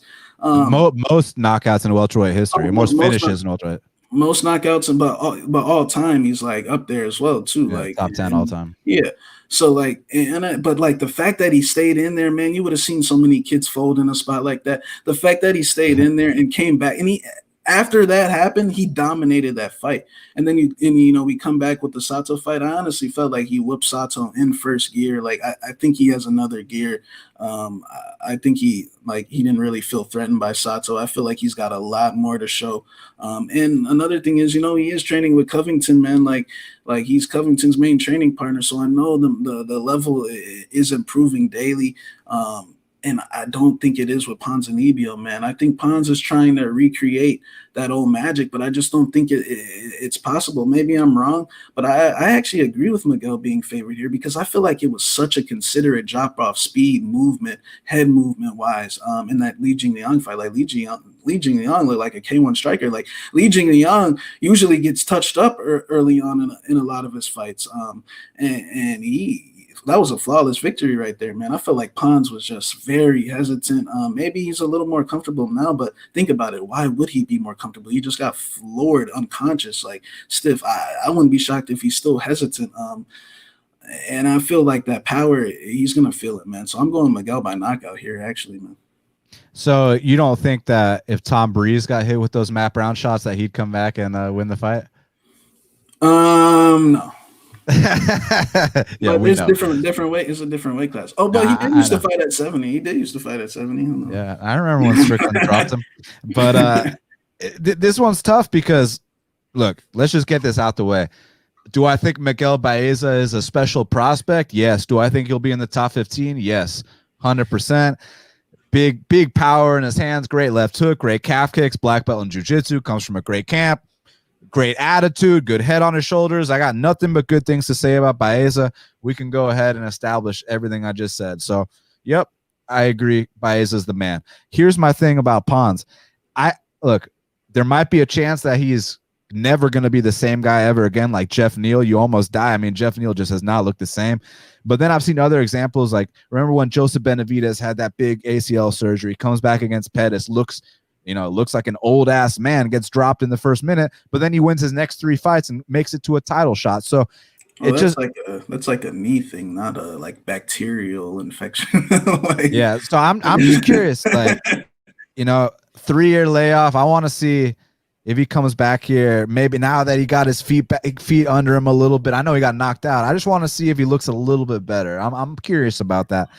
But because I don't know the answer to that, I do have to lean with Baeza just because there's a chance that Pons is never going to be that guy ever again. And I truly believe when he beat Neil Magny, I thought he was going to be the guy to dethrone Tyron Woodley, who Tyron Woodley was the champ back then, by the way. So I've always thought that, Pons was going to go out there. And I know now Robbie Lawler and Tyron Woodley are washed up fighters. So maybe Pons is just from a different era. The sport evolved so quick. But I truly believe back then that not only was he going to dethrone Tyron Woodley, I thought he was going to, beat Robbie back when he was supposed to fight Robbie. It was like a big fight back then. But, then Pons almost died and all this shit happened. It's tough, man, because like I want to see the Pons I know and love. I just don't know if I'm going to see that guy ever again. So I got to go with Baeza here. It's just I won't be surprised if Pons looks slightly better this fight than he did the last one. But then again, I won't be surprised if he gets knocked out again. So I'm going to go Baeza, but this is definitely a fight that I'm going to be paying very, very close attention to because I got a lot of questions I need answered. So let's see. featured bout in the middleweight division. We got Roman Dolidze. He's 8-1. He's taking on another fighter from Argentina, Laureano Staropoli, who's 9-3. So Staropoli, he's moving up from 70s and he's going to 85 for this fight. And currently they got Dolidze -140. The comeback on Staropoli is +120. And it actually opened -150 for Staropoli. So odds makers favored the Argentine here. Public came in on the Georgian fighter, Dolidze. I think this has the potential to be a close fight, man. I think that both guys have a lot of ground to cover, and I think this is really one of those fights that might just come down to who wants it more. What do you think, man? I mean, do you think it's that kind of fight, or do you kind of see it, or do you kind of edge someone more clearly than I do? No, I think it's a tough fight. I think Dolidze, his striking is clearly his weakness, very flat-footed, but he's got a good left kick, but his boxing is definitely, lacking a little bit. And Staropoli, man, he's in a little tough situation because his last 2 fights, he did get beat up. But at the same time, man, I came away with a lot of respect for this kid because, I mean, Tim Means is as veteran as it gets. And then we got he fought Salikhov, and I mean, I kind of felt bad for the dude because it was kind of similar to Rozenstruik and Gane, where it was like he knew if he came in that he would just get countered, and he just kind of had to play it safe, man. And I feel like this could possibly be a better fight for him. He did miss weight against Tim Means by like a lot, I think. So man, and he's a big guy. I was like, man, yeah, he probably does. He probably does need to move up a weight class. So I hear he actually trains with Oliveira, if I'm not mistaken, with Charles Oliveira, same camp. But yeah, Dolidze, I feel like he plays a lot of games. I feel like he likes to talk a lot in there, and that's good and all. But, sometimes it backfires. And I think his performance with Trevin was good. Like, it was a close fight. We knew Trevin had the speed advantage and could touch him up. I mean, but he hung in there. Like, I feel like Staropoli's got a lot more to offer that we haven't seen possibly, and I think that maybe at 185 he has a good performance. But Dolidze, man, he kind of plays a lot of games to the point where, like, look at his fight with John Allen. Even though I don't think it was a split decision, I understand why it did because, he did a lot of rolling for leg locks and a lot of talking in there. He was talking to Eric Nixick, like they were talking like during the fight and stuff. Hey, like coach, that. Should I submit him? Yeah, like I was like, bro, it's funny and all, but like you need to get serious, bro. Like, and when Trevin hit him, he definitely stopped that talking. That was for damn sure. And I don't see that fight as a robbery at all. Like, I think Trevin clearly won that fight. Just like I clearly think Trevin beat James Krause as well. So yeah, I think that this is a close fight. I feel like Staropoli's got the edge on the feet, bigger power, maybe even could catch a knockout. Who knows? But man, I'll take Dolidze just by kind of being better positionally, maybe clinching him a little bit. But I see it being a close fight, man. I would not be shocked if Staropoli looked like I was surprised at how big he was in there against Tim. And I mean, that first round, he did a good job. It's just he missed weight. He got tired. And I feel bad for the kid because he's a young kid, man. And like he had to fight Salikhov and Tim Means like back to back, like shit. Like, that kind of reminds me of that dude, Jai Herbert. Like I'm trying to like, damn, what did Jai Herbert do so wrong? Like you see the type of matchups this guy is getting like out the gates. I'm like, damn. And he lost to Reese McKee. I'm like, shit, what? Like, damn, did he piss somebody off? Like, what happened? He's fighting Moicano. Hey, you know how this shit goes. This fight game is brutal. Yeah. Hey, by the way, you know how you brought up that Go guy. ahead. You know how you brought up that guy, Denab Batgarel? Yeah. He just got a fight announced. He's taking on. Oh, really? That guy that told us not to talk about him. Oh, okay, good. Yeah, let's go. So, who you got in Staropoli and Dolidze? So I got Dolidze by close decision. I see him probably just like winning the clinch exchanges, but I'm not confident in that. Like I wouldn't be shocked if Staropoli even knocked him out either. So we'll see. Yeah, this is tough, man. I mean, I think Dolidze has got a lot of potential just in terms of He's only had 9 pro fights. This is his 10th pro fight, and I think he's solid, man. I just think that there's certain things that need to be ironed out that'll happen with experience. You know, whether it's the gas tank. You know, he's a little cocky in there sometimes, like you were talking about. Hey, coach, should I submit him? You know what I mean? Like, hey, like that might work against John Alon, which somehow was a split decision. I was thinking it was a little more clear than that, but as Or when he's fighting Michailidis. Yeah, exactly. As the level of competition improves, like you're not going to be able to get away with that kind of shit. But again, he's got heavy punches, decent takedowns. His leg lock game's on point. So I think he's solid. I just think he needs a little more seasoning inside the octagon. And then Laureano, I'm curious if he looks like a new man at 85s because that last fight against Tim Means, he missed weight by a mile. He looked just drained. And also Laureano, he comes from Chuta Box in Brazil. I know he's Argentinian, but he normally trains out of Chuta Box. But there's like the lockdown in Argentina right now. The situation there, like shit hasn't changed. Like they're in full lockdown still right now. No, he's at Chuta Box. Okay, good. Yeah, I'm glad to hear that. But I'm curious what his training situation was up until this camp because, like I said, the situation in Argentina. Like prayers to all my friends in Argentina, man. We're thinking about y'all, man. Y'all will get through this soon. But I know he's fighting with a heavy heart, man. I know he's fighting. I know this one's for Argentina, but more importantly than that, I'm just curious to see how he looks moving up a weight class. I do think that he's got the volume edge here. It's just about, can he stuff these takedowns? What happens when they both get tired? I don't know. This is tough. You went Dolidze. I'll go Staropoli. May the best man win. Co-main event of the evening. In the heavyweight division, we got Walt Harris. He's 13-9. He's taking on Marcin Tybura, who's 21-6. Currently, they got Marcin minus 170. The comeback on Walt Harris is plus 150. Listen, man, Marcin's in probably the best point of his career right now. At one point he had lost 4 of 5, been knocked out in 3 of those, and we were thinking, hey, it might be over, but something clicked, and he's been getting his shit together. And even you hear him talk, and now he feels like he truly proved to himself that he can compete at the highest level, and now he's ready to make that run. And I'll always have a soft spot for Tybura, when he cashed that max bet against Arlovsky at like 4 a.m. in Europe a few years back. So I'll always have, a soft spot. But then Walt Harris, just as a human being, you just want to see him win, man. You just want to see him have that moment where he gets his arm raised and gets to make that inspirational speech after all he's been through. I mean, I'd love to see Walt Harris win this fight, but breaking it down objectively, I think it just comes down to that first round. Walt Harris is hell on wheels, and Tybura has been put away in the first round more than once, and I think that it's about, and he's been hurt more than once in the first round as well in other fights, even the last one that he won against Greg Hardy. I think it's about Walt Harris coming out here and putting him away, because if not, Walt tends to kind of go into this low output kind of fight where it can be 50-50. And the difference here with Tybura is he can mix in takedowns. He can get on top. He can grind it out. He can push you against the fence. He's got more ways to win.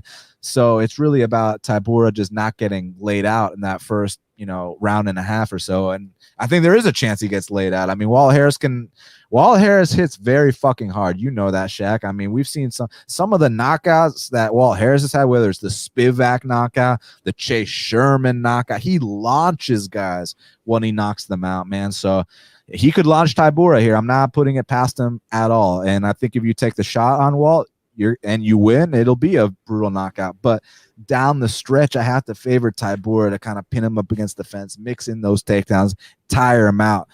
As a fan, I'd love nothing more than to see Walt Harris have his moment in that cage, because I know he's paid his dues. He deserves it, man. No one deserves a win more than Walt Harris, man. So as a fan, I'd love to see it.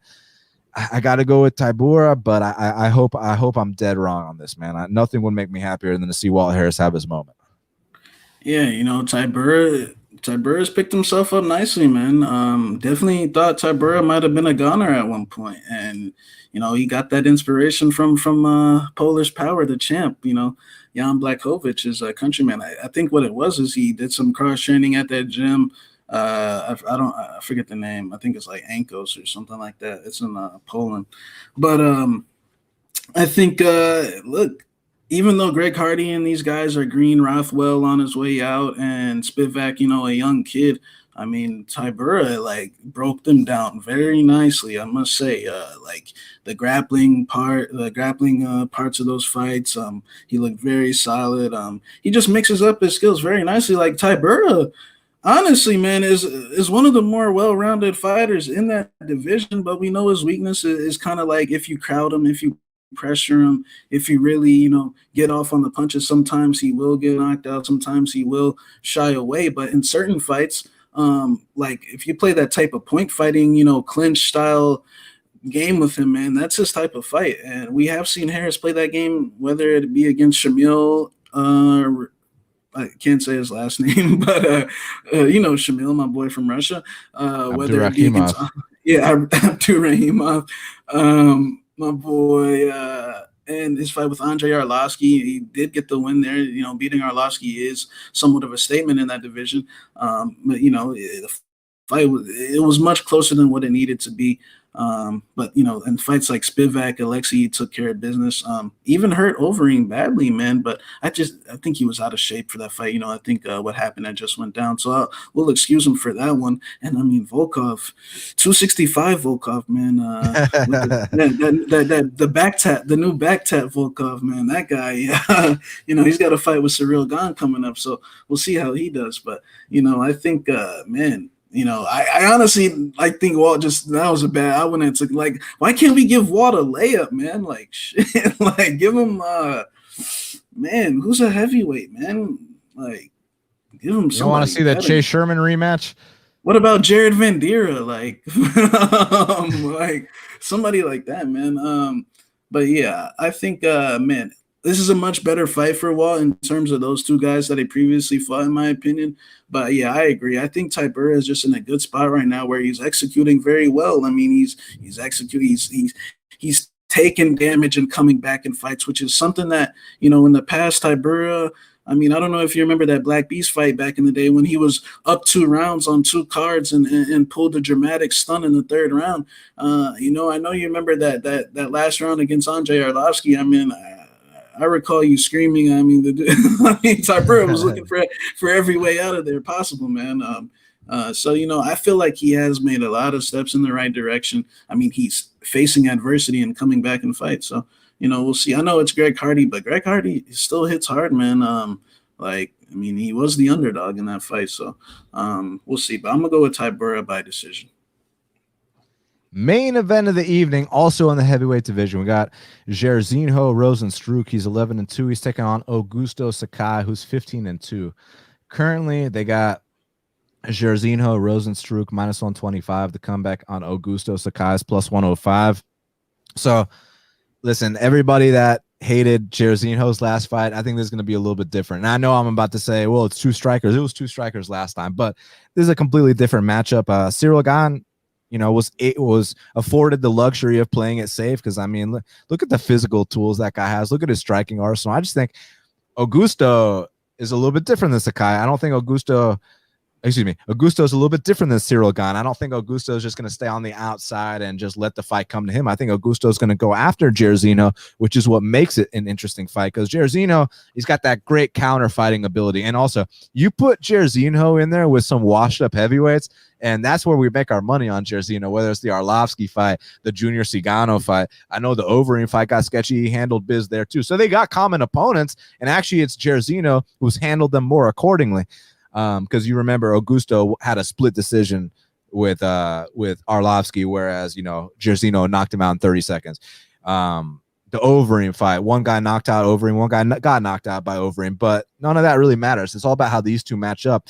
And I think that Augusto is going to be the guy going forward, the guy with the more volume, and honestly, the more well-rounded guy. Despite him getting stopped on the mat his last fight, I think he's got more tools on the mat than Jairzinho. It's just that you got to look out for that really sick countering ability of Jairzinho, whether it's that left hook, whether it's the kick returns, whatever the case may be. So I think the one-punch knockout potential favors Jairzinho, but I think the long-term battle is going to be won by Sakai. I think that when you look at the strike numbers at the end of this fight, that Sakai might be the guy that doubled him up on strikes there. And I got to favor Sakai here, despite him being the underdog. It's just really about don't get clipped with one big shot, because even in some of these fights that Jairzinho's been winning, like for example the Overeem fight, he was down on the scorecards on every single scorecard. That was a comeback win. You can't always rely on comeback wins. Whereas despite Augusto getting knocked out by Overeem, some thought that he may have won 2 rounds of that fight. So I think that Augusto's the better round winner between the two of them. And, he's got kind of that methodical Muay Thai style, that Brazilian Muay Thai methodical. He's a little slower, but he's got good output. And again, Jairzinho with the counters. So it could go either way, but I gotta favor the guy who I think is going to be winning the minutes of this fight. And if it goes to decision, the guy that I think will be up on the scorecards. Both have knockout potential, don't get me wrong, but I'm going to go with Augusto Sakai to win this fight, Shaq. I was hoping you went with my boy Jairzinho, man. But I got my boy Sakai as well, man. I think the last fight with Overeem, like I've been high on Sakai since Bellator. He was a guy that I definitely saw making the UFC at some point. And the reason is that methodical Muay Thai game, man. I think that he pressures very well, and I like his chin too, man. Like out in space, like Sakai's a big boy and he can take a shot, man. Like, so I actually think it's going to be very hard for Rozenstruik to necessarily get that one punch counter as, in comparison to like a Andre Arlovsky or a, JDS, guys that are, over 40, JDS ain't 40, but Andre Arlovsky is, over 40 years old and some of these other guys. But I think that Sakai, honestly, man, the last fight was a good performance, even though he gassed out. But, Overeem is as smart as it gets. I mean, Overeem has handed, plenty of people their first losses in the game. And I think he was winning the fight, man. It's just he mismanaged that cardio. If it was a 3-round fight, he would have got the decision. But that's why they got championships, the championship rounds. Those 2 last rounds, man, are crucial, and he definitely folded. He's gassed out once the wrestling started getting mixed in, but I don't see Rozenstruik implementing something like that. I agree with kind of how you broke it down. I see Sakai pushing him back, like avoiding the one-shot knockout, and I like Jairzinho Rozenstruik a lot, but like you were saying, it's almost like this dude, like, it's almost like he puts himself in that position on purpose where, like, even like the early parts of the JDS fight, it was like, okay, Jairzinho, when are we gonna let him fly? Because I felt like he could have sooner, but he still did his job there. Definitely beat Overeem. Like, so we know what we're working with here on the given day. Like, even though he was green in experience and green in MMA, like the things that he accomplished with that greenness, man, were very spectacular. So, but yeah, I agree, man. I feel like Sakai, if he can just, clinch him up a little bit, kind of get him tired. Sakai's gonna have some weight on him, right? How much does Jairzinho weigh? Like 240? So Sakai last weigh in 261, and Rozenstruik last weigh in 254. So okay, he'll have a couple. He'll have a couple pounds on him. Yeah. Not that bad, but but I still see him being the stronger guy. It could go either way, but I see him getting up on the volume. Jairzinho kind of leaves his chin up in the air a little bit too. Not saying that Sakai doesn't, but I really like Sakai's chin out in space. We'll see if I'm still saying that after Saturday night, but I feel like he has got a good ability to take like good flush on shots and keep moving forward and deterring guys a little bit. I feel like it's going to take a lot more than just one left foot to put him down. So we'll see. But I'm going to go with Sakai by actually a 5-round decision. Yeah, I mean, Jairzinho literally lives and dies by the counter. So yeah, like it's either he knocks him out stiff or he loses a decision. So or he stares at you. Yeah. So before we talk about the fight to watch and the fighter to watch, everybody do us a favor, hit the like button and hit the subscribe button. We truly appreciate it. Now, Shaq, we got to talk about the fight to watch and the fighter to watch. So I'm going to go first with the fight to watch. I think the fight to watch is the middleweight matchup between Dusko Todorovic and Gregory Robocop Rodrigues. I truly believe these two are going to stand and bang in the center of the cage until one man falls. I mean, you got a guy in Gregory Rodrigues who I've seen him drop multiple times, and now Dusko, I wasn't able to say that until his last fight. He's been dropped multiple times now too. But offensively speaking, Gregory hits like a truck. He's got a good jiu-jitsu game. Dusko, I love his boxing in the pocket. I love his ground and pound. I love the kind of dog this guy is. And I know Gregory's hungry. It's his UFC debut. So I think there's going to be a lot of fire and intensity in this middleweight matchup between Todorovic and Rodrigues. And for that reason is my fight to watch, Shaq. Yeah, my fight to watch is going to be in that welterweight division, Ponzinibbio versus Miguel Baeza, because Miguel Baeza, this is his first, big name test of Ponzinibbio, a guy that was ranked for a very long time, and Ponzinibbio, man, his career. I mean, Ponzinibbio needs a win just as bad as anybody on the card, man. So On the roster. I know on the roster, I know Ponzinibbio is going to cry in tears if he wins this fight. I think Ponzinibbio is going to be bawling his eyes out if he wins this fight. So after all the stuff he's gone through, we'll see if he answers that test against Miguel. I mean, Miguel, I've been very high on this guy. He's got a good team behind him. I like what I've seen so far. Him and Sean Brady kind of been like the two high prospects at 170. So we'll see if Miguel, keeps passing his test. So that's my fight to watch. And now we got to talk about the fighter to watch. And look, my fighter to watch is Walt Harris, man. I mean, I'd love nothing more than to see Walt Harris have that big moment in the cage, knock this guy out, have a beautiful speech, have that moment.